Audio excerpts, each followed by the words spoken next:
I don't know. I don't know how that is magical. It's not. See my problem? Never-ending blog.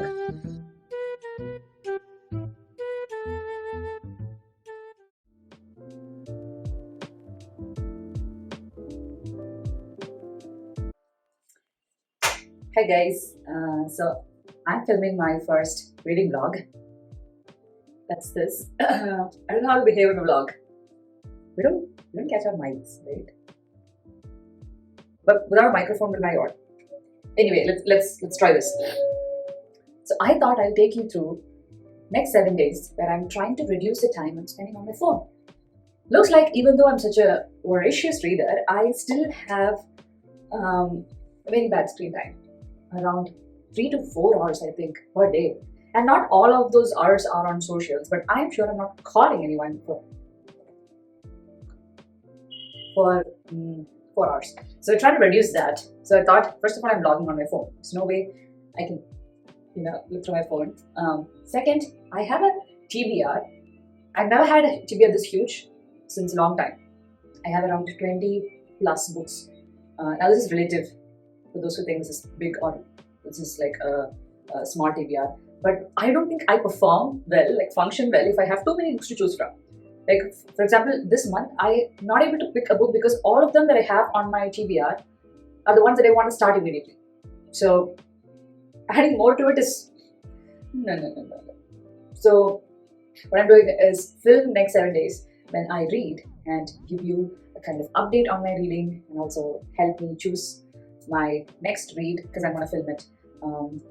And do mood reading for next couple of days and take you along with me. Now I'm making a point that I talk like this because I want to show the nails. I did my nails.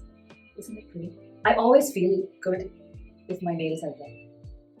I don't know why. And I don't get it done all the time, but when I do, I feel like very much put together, even if I'm wearing an old messy jersey. Anyway, so that's what I'm going to do in this video. Let's go. Okay, so the book that I'm currently reading is The Letters from Ginza, Shishodo Stationery Shop. This is a short story collection and I have just one story left in this book, then I can check this off. So that's what I'm gonna read now. We're gonna start the video with reading this book. Now this is Japanese translated literature and I've been loving it. I'm not sure if all of you can relate to the setting and concept of this book is how nostalgic stationery is and how actually it is important to keep some things not overtaken by technology, like writing a letter or the feel of a fountain pen. So if you have been a very academically invested girl or boy and you spent time in getting pretty notebooks and writing pretty notes, this would resonate with you. Unfortunately, I was a nerd like that and I've been loving it. So that's a book that I'm going to read now. Throughout the month, I am also going to read Kingdom of Ash because it's my goal to finish this in March. I'm on page 155 and I started this last month. Yeah, I'm not getting enough time to sit and binge this, but I pretty much remember everything and very invested in the story. I have to finish it this month. It's been too long. So Kingdom of Ash review would definitely be a March wrap up. Yes, keeping myself accountable. So I'm pretty swamped with work this month. So that's why I'm trying to pick up short stories. We'll come back here after I finish this one to choose the next book. I think I'll take you guys along with me while I choose my next book. Show you my dilemma, okay?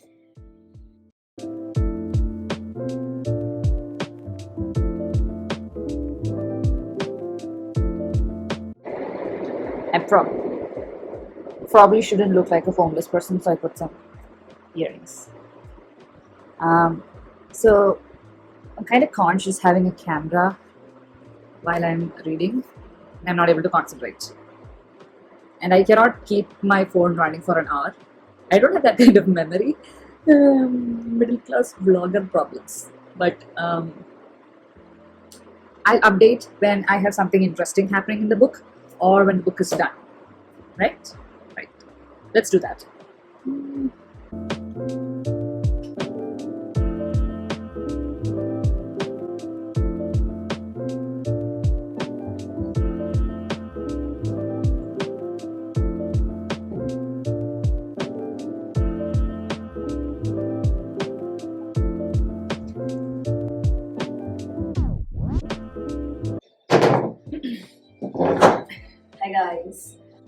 I just woke up. It's almost noon, but I'm having my breakfast. It's overnight oats. I'm excited for oats only because there are strawberries in it. And this time around in Pune, we get a lot of fresh strawberries because we have farms nearby.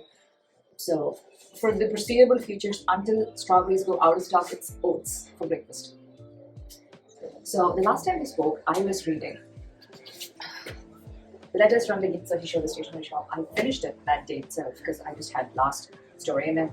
I underlined a lot. I loved the last story the best. It's the memo pad. So that's the one that I liked the best.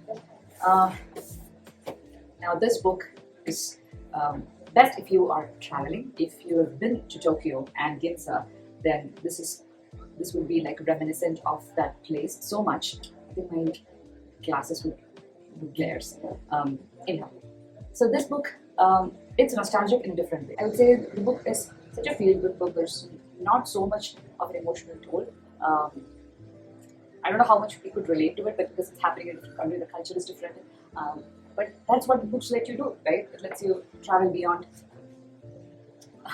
the physical aspect, right? The Japanese culture was so much portrayed. The Japanese food, the importance of Japanese tea, how different it is from what we perceive tea is like, and yeah, those were the things that actually stuck out for me and what I still remember. The way they mention food, drinks, the places and things, and how great they are with each other. Like, this is something that I felt when I traveled to South Asian countries, how hospitality takes a step above anything else, right? They are so kind to each other, no matter stranger or if they are relative or whatever it is, they are so kind to each other. And the culture of that place, that country, is something that's very much imbibed into this book. So it actually is a motivator for you to go and visit places.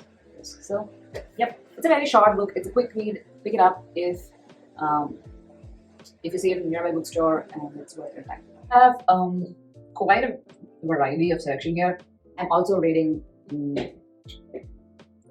to Mickey 7 on Audible, which is a sci-fi book. And I have Mariana Zapata's Gracie Met the Grump on my Kindle. I've not read it, but I have it there as my Kindle book, which is kind of like a superhero romance, maybe. I don't know. It's my first Mariana Zapata book. So there are some authors that I have as a checklist, like Kristen Hanna, Richard Osman, and I read Cocomelus before that I want to get into for the first time around. So yeah, here's Brown, Red Rising is here. All intimidating that I cannot do right now. See my problem? I think it's time. Yes. I have not read two of her books. I've only read Normal People. I liked it. It was kind of weird. I don't know how to rate her books, or if I say I did not dislike it. That's what I would say. And the characters in it are not that lovable. So I like the story. I like the slice of life aspect of how she would write human relationships. So this one, I'm interested to read this. Everyone I follow in book community who have read this loved it. So that's my motivation to start reading Intermezzo. And if I like this, I'll go read her other two. It's in the backlist, right? Yep. So we have selection. Book 2, Intermezzo by Rooney.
Hi guys. Oh, I'm tired.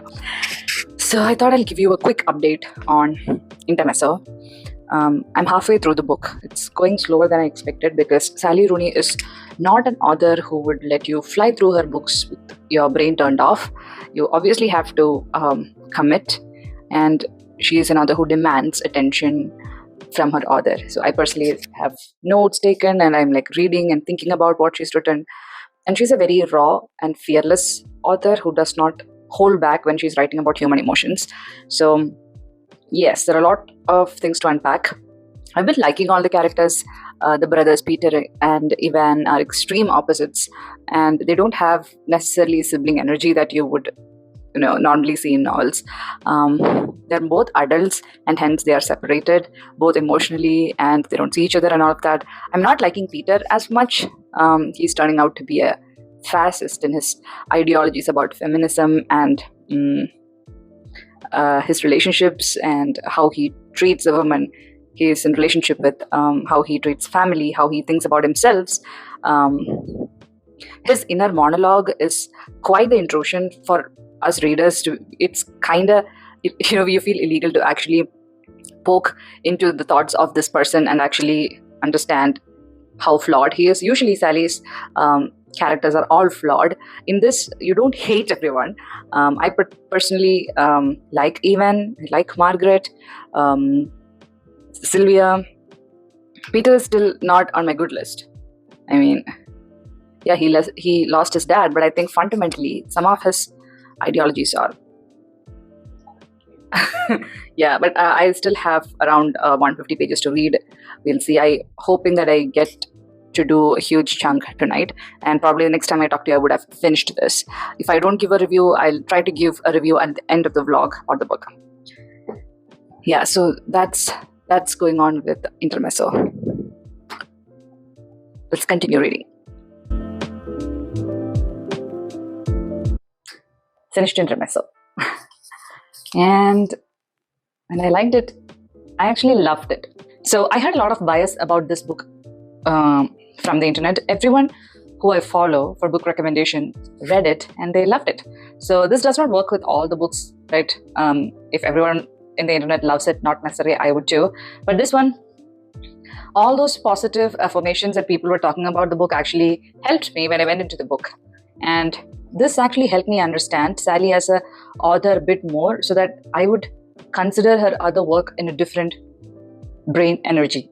So it's not like any other normal novel that I would read. There are no punctuations, there are no quotation marks, there are no titles on top of chapters, there are no any indication of whose POV you are following.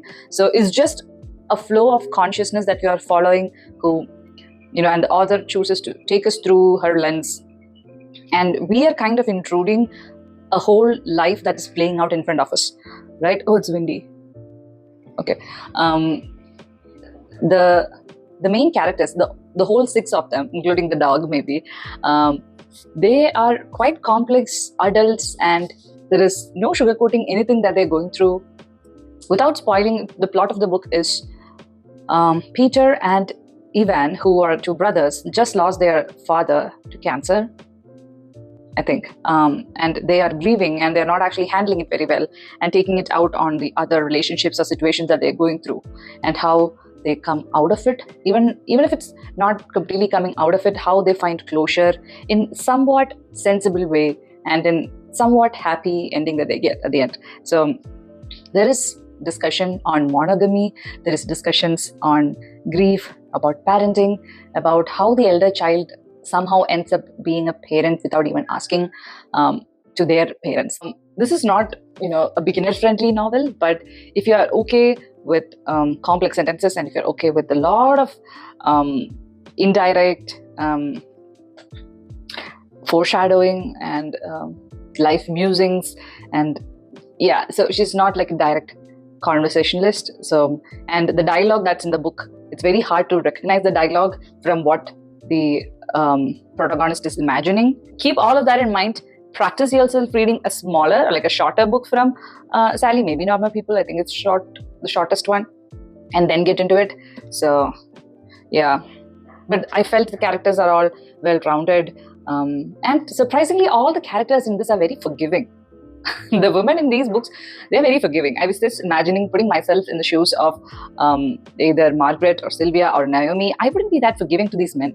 No, especially to Peter. Yeah, so there's a lot to think about it. So if I keep talking about it, this vlog will never end. Already it's a long one. Let's chat more about this on monthly wrap-up. Hopefully there is one. And let's pick our next read. So I'm gonna read Heartless Hunter. It's a 350-page book. I'm assuming that I'll fly through this because it's a romantasy. And let's see if I can squeeze one more book after this for the vlog. If not, this would be the last book. Okay?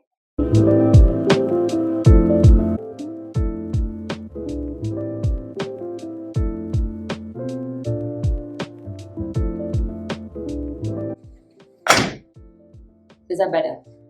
Yeah, I don't know why I chose this angle to talk. I've just finished the first 2 chapters. Right away, I know the witch trope is something that I'm familiar with. At least I can say that. Let me try to explain this without spoiling. But in the first 2, the pacing is really good. As in, it's going very quick. The story and the plot and everything. And all the characters, I think, who are important, are introduced in the first 2 chapters. There is a best friend, there is a rebel, there is for sure the friend-zoned childhood best friend who would have some feelings to our female main character but never reciprocated, poor guy. There is also the grumpy enemy who's bound to be the love interest Gideon. And Rune is, okay, I'm waiting to like Rune yet. So she gave up her grandma when she was little so that she could escape. So morally, our girl is kind of a coward, and I'm hoping she gets a redemption from what she did. And I think that's her life now dedicated to saving witches. So yeah, let's see where it goes. I just read this part when I knew when it is a witch book and they are casting spells and it has blood to do with it. But I hate this trope. I actually hate this part. Why does blood have to work like this for magic? No. Guys, this is an actual problem for this witch. Her blood supply is running low. But my cycle doesn't start for another 2 weeks. God, please help me. This is disgusting. I don't wanna judge the witches' methods, but seriously, come on. We can come up with better ways for the witches. Why? Hello. So I've been having a really miserable day. Since last night, I was having my cramps, which visits every month, and it was so horrible. I couldn't sleep, and today morning I woke up and I was working the whole day from my bed. I was eating in my bed, I was just working with my laptop open in my bed, and I felt so miserable. At the end of the day, I decided to take a shower and get dressed and everything. I put some lip balm and I have my jewelry and I feel way better. I don't know why. For some reason. And so I thought I'll give you an update on where we are in this never-ending vlog. Initially, I thought this would be what I realistically read in 7 days. It's like I don't read that much. At least I don't read consistently. So I finished Heartless Hunter.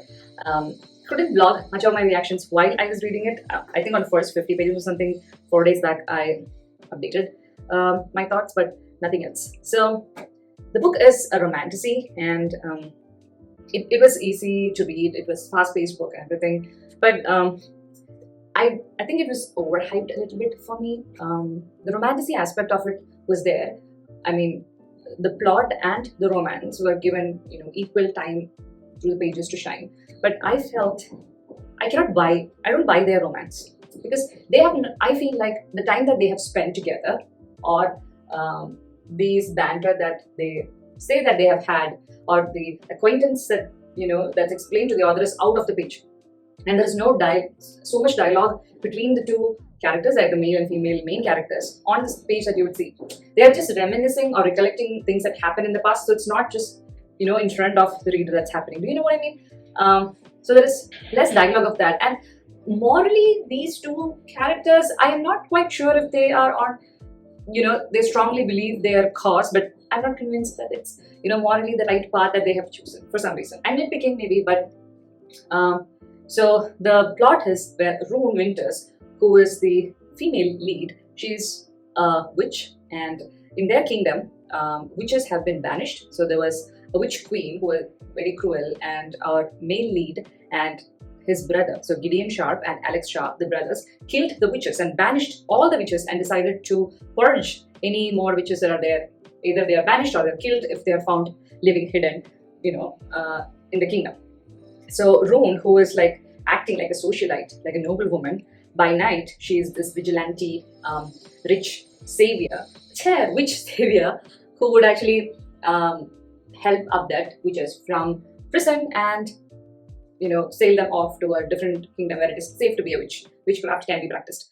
So that's the whole plot of it, and both of them try to court each other, as in they are fake dating, so that it's easy to get information from the other person if they're, I don't know, if they're dating, they would share maybe. So that's a plot. There are a lot of things I did not like or find weird with it, but it has all of the ingredients for romantasy. Like if you look at the Heartless series, or if you look at Fourth Wing, or the Dance of Thieves. So it had a lot of the elements that you would like in a romantasy, but I do not buy their romance that much. Yeah, but give it a try. The second book has released, and it's saying there is more romance in it, so maybe you could give that a try. So yeah, sorry for the mixed review on it, but if you're seeing this book over the internet a lot, it's worth a read. It's quick, and the plot moves very quick. It's not like it's dragging and you're getting bored. No, it's very fast-paced, and a lot of events that are happening, and that you have to keep track of. You'll not get bored. Heartless Hunter by Kristen Strelly. I don't know if you have this. On the days that you feel sick, you feel guilty for not being productive. Or is it only a disorder for me? Anyhow, I thought I anyway got dressed, and I had newly short hair. So I thought I'll film the outro of the video and conclude all the books I read in this vlog, and give you a review. So the first book that we picked up in this vlog was the Letters from Ginza Shishodo Stationery Shop, and I would definitely recommend this one. If you're looking out for a simple, quick read, which is a short story collection and translated Japanese literature, which actually gives you a cultural reference of the streets, which would give you a cultural reference of the streets of Tokyo and Ginza, and what the local cuisine, local life is, everything. Ginza Shishodo. The name of the book is a mouthful. Letters from the Ginza Shishodo Stationery Shop. Read it. And next up, I read a very anticipated read. I got this the month it was released, but I kept it aside because it was very intimidating, and I've only read one other book from Sally Rooney, which is Normal People. I also have the Beautiful World, Where Are You? With Focus. I've not read it, but I read Intermezzo, and I loved it. It's not an easy read. It is an exhausting read, but not in a bad way. I mean, it takes a mental toll on you, okay? If you can hear construction noise, I think it's the story of anyone who's filming a video. And today I don't even have my microphone. Anyway, Intermezzo is a story of two brothers who have just lost their father, and they are taking us through the few months after their father's death, and how they handle grief, and through the bereavement, how they actually handle relationships with their woman. She's explored relationship and love in this so much. I loved all the 6 characters in this, and including the dog. Yeah, so I have a lot of lines that I have marked, and I have underlined a lot of lines, and some of the metaphors that she wrote, I was like spellbound. Anyway, but also, see, when I say it's not an easy read, it's because this is not a normal book with quotation marks. The chapters don't start giving you a hint on whose POV this is. So it takes a lot of concentration and effort from the reader to actually understand her work and appreciate it. So only go in if you're in a mood for Sally Rooney, and I would only suggest one Sally Rooney a month, maybe in 2 months. So I'll probably pick up the next book after a while. But I would definitely recommend, if you have not already read, Intermezzo by Sally Rooney. throughout the blog and before that, and even now, I'm reading Kingdom of Ash by Sarah J. Maas. If you don't know, this is the last book in the Throne of Glass. It's not a trilogy. How many books? 1, 2, 3, 4, 5, 6, 8th book. And I am still in page 200. So I have around 600 pages left in this book. I don't know when this will finish. If I'm filming another vlog, you'll also see me reading this again. The only thing that I have to say is that no matter when I pick this up, wherever I left it, I still remember everything that happened in the all previous 7 books. So the stories that capturing Selena Ceradothian, Aileen Galantius, the badass of 2000s, I think. We know the reason why the book is hyped so much. There are a lot of things that you would not understand or even like in the first 3 books, which is so much explained after. And while I'm reading here, up until the first 200 pages, what I felt is how she's tying back each and every single detail that you would even see from Assassin's Blade, the short story collection novella that she released, even characters from there. The small things that she did comes back at the end, and how all the people that she somehow helped in these 7 books are coming back in the 8th book, in the finale, during the war to help her. And I mean her, it is the main character, Selena or Aileen. I hope this is actually a huge accomplishment, finishing the series. It's like finishing Harry Potter kind of. So I hope I finish this in March. And last book was Heartless Hunter. So I think I just spoke about this. If you're in a reading slump and you're looking for a romantasy to take you out of it, this is definitely a good choice. Mixed reviews about. I have mixed thoughts on this book. Maybe if I sit on it for a while, this would change. I'd either hate it or love it. Or maybe if I should read the second book, I'm thinking now, then I would get more understanding. Yeah, she did a good job doing world building, that I would say. So in this book, if the witches, the way they have to use magic is they have to draw blood, fresh blood. So if you draw blood from your skin, it leaves like a silver obvious mark, which is like having a tattoo or something, and it will be there permanently. And so our main character harvests blood in a different way, which you know what I mean, and uses that for casting spells. It is kind of an ick for me when menstruation is a concept in fantasy books, especially for witches, for blood magic. And I don't know how that is magical. It's not. So that is a personal ick or a pet peeve. But anyway, you guys be your own judge in this book. I'm having mixed thoughts. That's what I would say. So I'd say overall it was successful. Let me know if you liked seeing vlogs, if I should do more vlogs. I have a video planned for March. I haven't started reading for it. Hopefully I will. And I think I have to purchase books for that, which I'm scared of. But other than that, I still have a lot of books that I want to pick and start reading in my TBR. Let me know if you have any suggestions from the books that you see here. Oh, I also listened to Mickey 7, but I would not fall under the category we are looking at. We are trying to take down our physical TBR. Mickey 7 was an audiobook. I think I'll talk about it in my monthly wrap up. It was great. Yeah.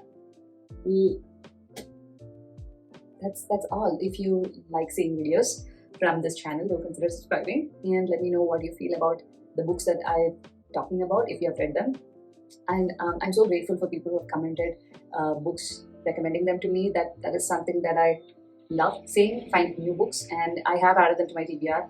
And if they're not available, I'm trying to read it on my Kindle. So look out. I'll definitely be reviewing some of them. So with that, thank you everyone if you're still watching at this time, and catch you in the next video.